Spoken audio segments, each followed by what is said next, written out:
అందరికీ నమస్కారం. ఈరోజు మనం ఎంతో రుచికరమైన సాంప్రదాయమైన చక్కెర పొంగల్ని తయారు చేసుకుందాం. పండుగ రోజుల్లో అమ్మవారికి స్వామివారికి నైవేద్యంగా పెట్టుకోవడానికి ఈ చక్కెర పొంగలి చాలా బాగుంటుంది.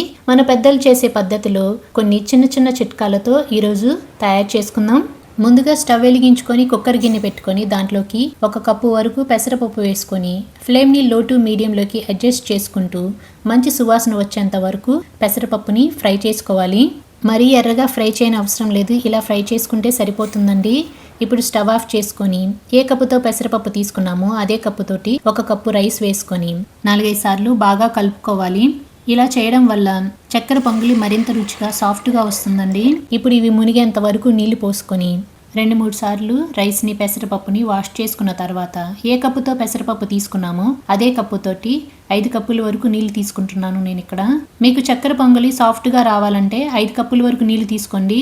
లేదు పొడి పొడిలాడుతూ రావాలంటే 4 కప్పుల వరకు నీళ్లు తీసుకుంటే సరిపోతుందండి. ఇప్పుడు 2 టీ స్పూన్ల వరకు నెయ్యి వేసుకొని మూత పెట్టి మీడియం ఫ్లేమ్లో 3 విజిల్స్ వచ్చేంత వరకు రైస్ని పెసరపప్పుని కుక్ చేసుకుందాము.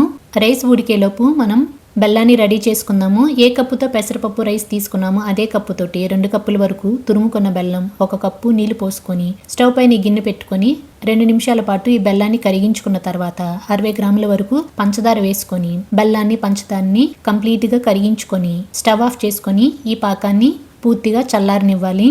ఇక్కడ నేను మైల్డ్ స్వీట్ ప్రిపేర్ చేస్తున్నాను, అందుకని చెప్పేసి ఈ మెజర్మెంట్స్తో యూస్ చేసి చేస్తున్నాను. మీరు స్వీట్ ఎక్కువ తినేవారైతే 1/2 కప్పు వరకు తురుముకున్న బెల్లం యాడ్ చేసుకుంటే స్వీట్ సరిపోతుందండి. ఇప్పుడు రైస్ని చెక్ చేసుకుందాము. చక్కగా ఉడికిపోయింది కదా, ఇలా సాఫ్ట్గా రావాలి. గరిటెతోటి 2-3 సార్లు మెత్తగా మ్యాష్ చేసుకుందాం. మీరు కనుక మా ఛానల్ని ఫస్ట్ టైం చూస్తున్నట్లయితే please subscribe my channel and మీ వంతు సపోర్ట్ని మన ఛానల్కి తప్పకుండా ఇవ్వండి.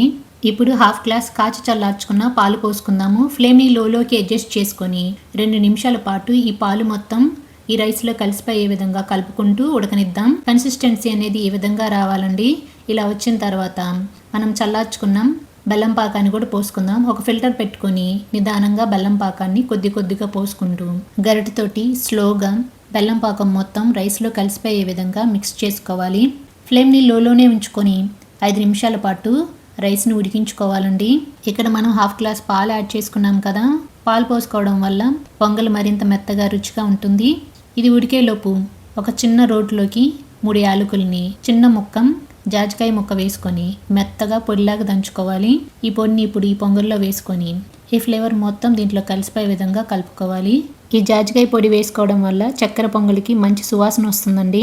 చక్కెర పొంగలి గుడిలో పెట్టిన ప్రసాదం లాగా మంచి సువాసన వెదజల్లాలంటే చిటికెడు పచ్చకర్పూరం వేసుకోండి. ఎక్కువగా వేయకండి, ఆ ఫ్లేవర్కి చక్కెర పొంగల్ని మనం తినలేము.